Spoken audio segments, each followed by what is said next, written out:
파이널 특강 3축입니다. 자, 일제강점기 정리해 보도록 하겠습니다. 일제강점기의 식민통치 핵심 기구는 조선총독부였고요. 조선인은 정치 권력에서 배제되었습니다.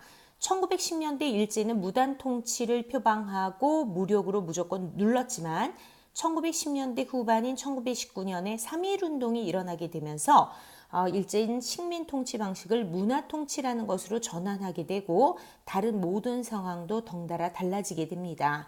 자, 그러면 1910년대 무단 통치부터 핵심 단어를 한번 읽어보도록 하겠습니다. 최고 군인이 총독이 되고 헌병 경찰 제도를 활용하고 태형을 조선인들에게 적용시키고 조선인들에게 자유를 허용하지 않고 교사는 제복 입고 칼을 찼습니다.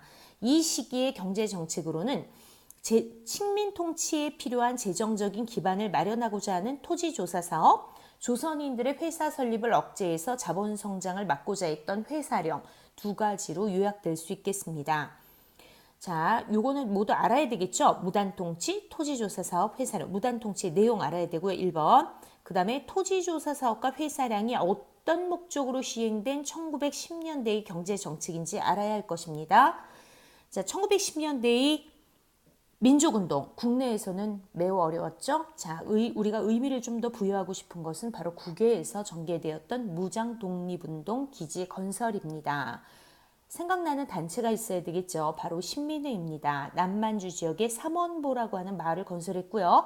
여기에 중요한 학교, 즉 신흥무관학교가 세워지게 됩니다.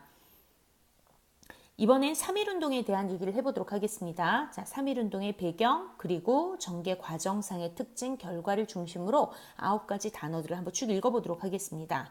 민족자결주의라는 국제정세에 영향을 받았죠.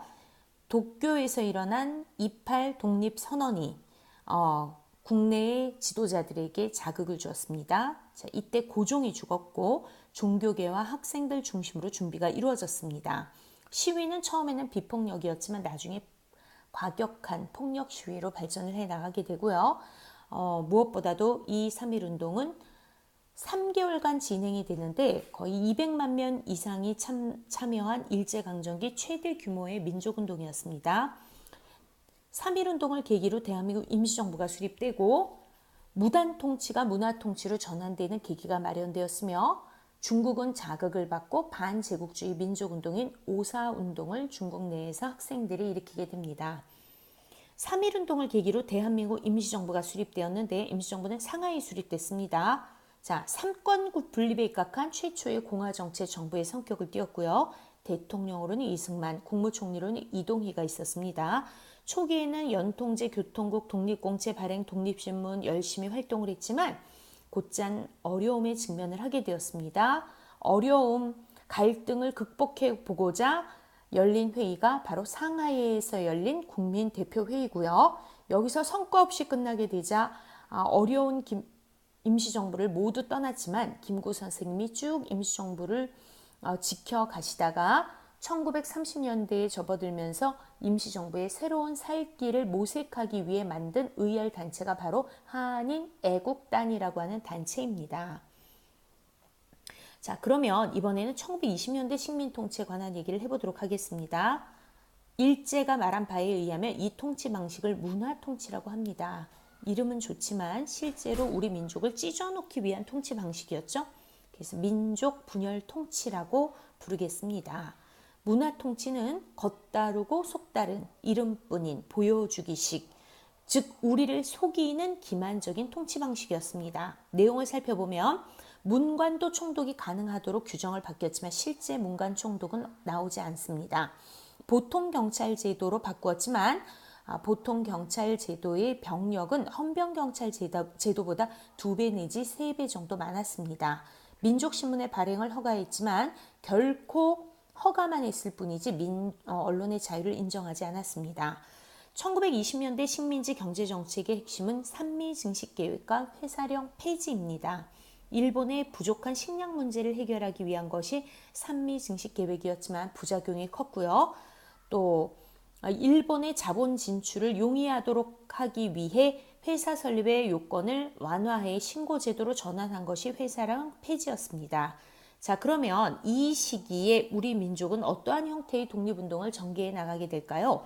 우선 1910년대에 비해 국내에서의 독립운동은 굉장히 다양하게 전개되는 것이 특징입니다. 3.1운동을 주도했던 학생들이 계속해서 독립운동의 주체라는 자각하에 대규모 만세 시위를 2번 더 전개해 나가게 됩니다. 그 중에 순종의 죽음을 계기로 제2의 3.1운동을 계획했던 것 60 만세 운동이고요. 계획된 것은 아니었지만 결국 3.1운동 이후 최대 규모로까지 발전했던 광주학생 항일운동이 있습니다. 특히 광주학생 항일운동은 그 구체적인 내용을 좀 알아둬야 할 것 같습니다. 한일 학생 간의 우발적인 충돌이 원인이 되었고 광주에서 시작된 만세운동이 전국으로 확대되는데 신간회라는 단체의 지원이 중요한 역할을 하게 됩니다. 1920년대 국내의 민족운동에는 사회주의 사상의 영향이 있습니다. 사회주의 사상이 유입이 되며 독립운동가들이 이념에 따라 사회주의 계열과 민족주의 계열로 분리되는데 먼저 사회주의 계열은 우리 내부에 존재하는 불평등 문제를 해소하고자 다양한 사회운동을 전개하게 됩니다. 대표적인 것이 소년운동, 농민운동, 노동운동, 여성운동, 형평운동 같은 것이 있고 특히 여성운동 단체로 근우회라고 하는 것이 있었습니다. 형평운동은 백정에 대한 사회적 제도적 차별 폐지 운동을 이룹니다. 민족주의 계열은 실력 양성을 통해 일본을 이길 수 있다고 주장하였고 1920년대 민족주의 계열이 주도했던 실력 양성 운동에는 토산품 애용 운동인 물산 장려 운동과 대학 설립 운동인 밀립대학 설립 운동, 교육 운동 중에 밀립대학 설립 운동 이렇게 두 가지를 들 수 있겠습니다. 특히 이 물산 장려 운동은 민족 자본의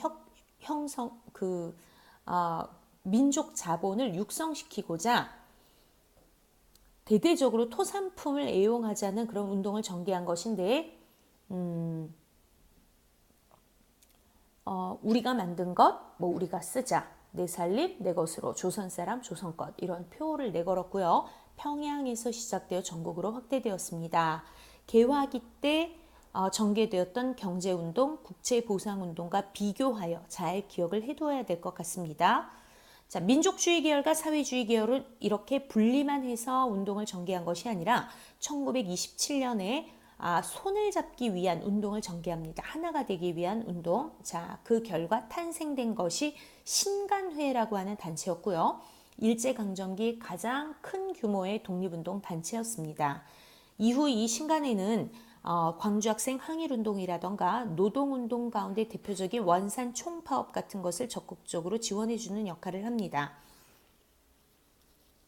1920년대 국외에서 전개된 무장투쟁은 크게 방향에 두 가지가 있습니다. 하나는 독립군들의 활동을 들 수 있겠고요.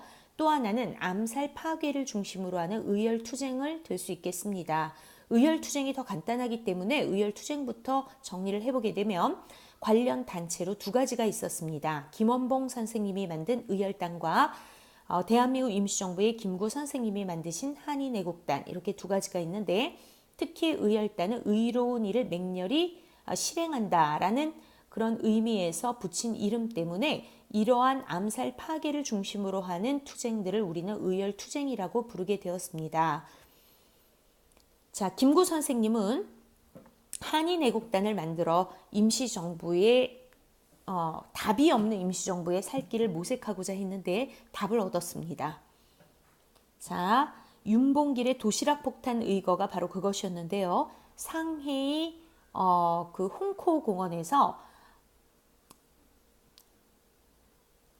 상해의 홍코 공원에서 상하이 사변의 전승 기념식을 하고 있는 일본군 장성들이 있는 단상을 향해 물통폭탄을 던지게 되는데 이것이 완전히 성공을 거두게 되면서 결국 중국 정부를 감동하게 만들었고 당시 일본의 침략을 받아 어려움에 처해 있었던 중국 정부가 대한민국 임시정부를 적극적으로 지원해 주겠다고 선언을 하고 그 이후로 지원을 받게 됩니다. 무장독립전쟁 하면 여러분들은 두 개 전투 이름을 기억해야 합니다. 최초의 승리를 거두었던 독립군들의 활동, 봉오동 전투. 자, 최대의 전과를 이루었던 김좌진 장군의 북로 군정설을 중심으로 하는 청산리 대첩. 자, 최초의 승리, 봉오동 전투, 최대의 전과, 청산리 대첩. 출발은 매우 화려했습니다. 승리로 출발을 했지만 여기에 대해 일본은 대대적인 보복을 해오게 되는데 이것이 바로 간도 지역에 살고 있는 우리 동포들에 대한 무차별적인 학살 사건, 간도 참변이었습니다. 결국 만주를 빠져나온 우리 독립군들은 러시아가 도와주겠다는 얘기를 듣고 러시아 영토로 들어가게 됩니다. 그러나 러시아 군대에 의해서도 무기를 모두 빼앗기고 무장 해제당하는 결국 어려움, 시련을 겪게 됩니다. 이것이 바로 자유시 참변이고요. 그럼에도 불구하고 굴하지 않고 결국 만주 지역에 처음부터 다시 3부, 참의부, 정의부, 신민부로 만주 지역을 크게 세 수로 나누어 대우를 재정비하게 됩니다.